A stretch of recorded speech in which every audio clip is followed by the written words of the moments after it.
Okay, we are back to do our Lenten reading in practical meditations for every day of the year. And we are on the first week of Lent, Monday.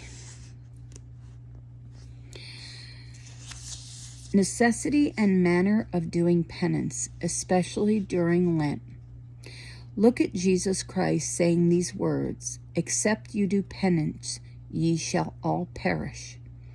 Beg the spirit of penance united to deep feelings of humility and compunction. Point 1. God imposes penance on us as a duty. Consideration. The command that God gives us to do penance is formal and universal. He does not say,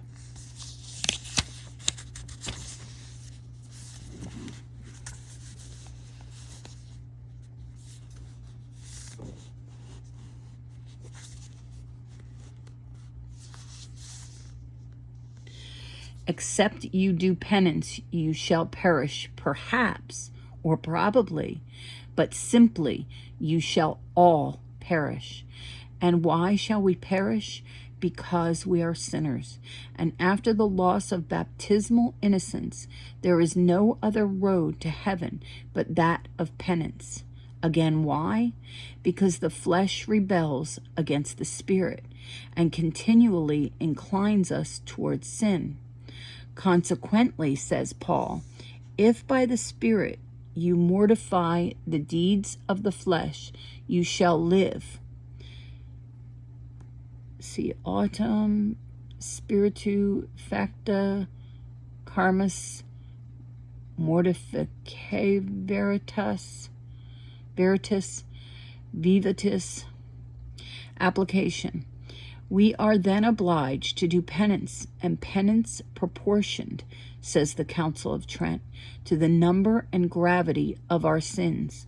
We are obliged to do it at all times, but especially in the holy time of Lent.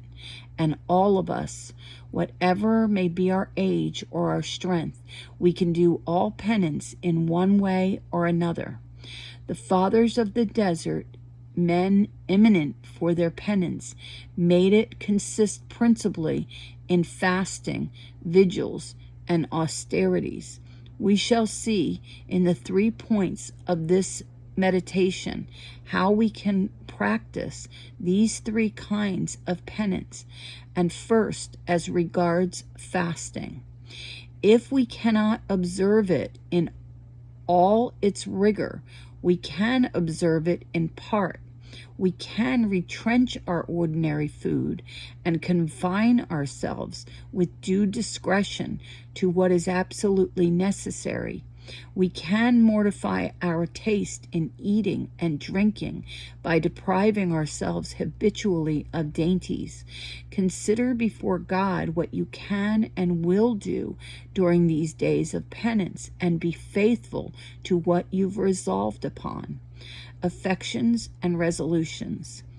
Point 2. Our vocation makes penance a duty. Consideration. In virtue of our vows and of the double end of our vocation, we are obliged to tend to perfection by continually contradicting our natural inclinations and obtaining the salvation of our neighbor at the expense of our comfort, often of our health.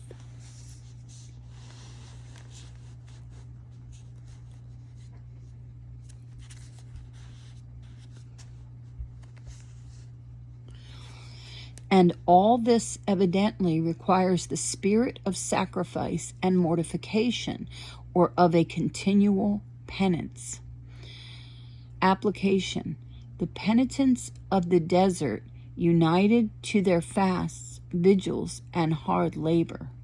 If you like them, or like many religious at this day, we are not obliged to break our sleep at midnight to watch in the sanctuary. Let us at least rise quickly from sleep always at the first sign of the bell. Whatever fatigue or difficulty we may experience, let us at least watch in our meditation and in all our spiritual exercises, never giving way to sleep or spiritual torpor. This is a very painful struggle. Affections and resolutions. Point 3. Our own interest makes penance a duty. Consideration. It is an article of faith that all that we have not expiated in this world by penance will be expiated rigorously by the fire of purgatory. Therefore, said St. Augustine, do penance or burn. Aut poentidum enit urendum. We must choose. Can we hesitate if we value our dearest interests? If we do, we shall be very blind, and our own enemies, and the more so because we have so many fruitful means of doing penance and of paying off debts. Application. Besides the means already pointed out, can we not, by the continual mortification of our senses and our bodies, imitate, at least at a distance, the corporal mortifications of the fathers of the desert, to inhabitate ourselves, to kneel or sit without a comfortable support, to pass through the streets or public places without ever satisfying our curiosity, to observe silence and other points of rule most exactly and constantly, is to do penance, and if continuous, it becomes a severe one. This is to live in the practice of a continual abnegation of ourselves. Colloquy with Jesus Christ. Okay, wow. That's hard. This is for tomorrow. But anything worthwhile is hard, right? Okay, I will see you tomorrow to continue our Lenten reading.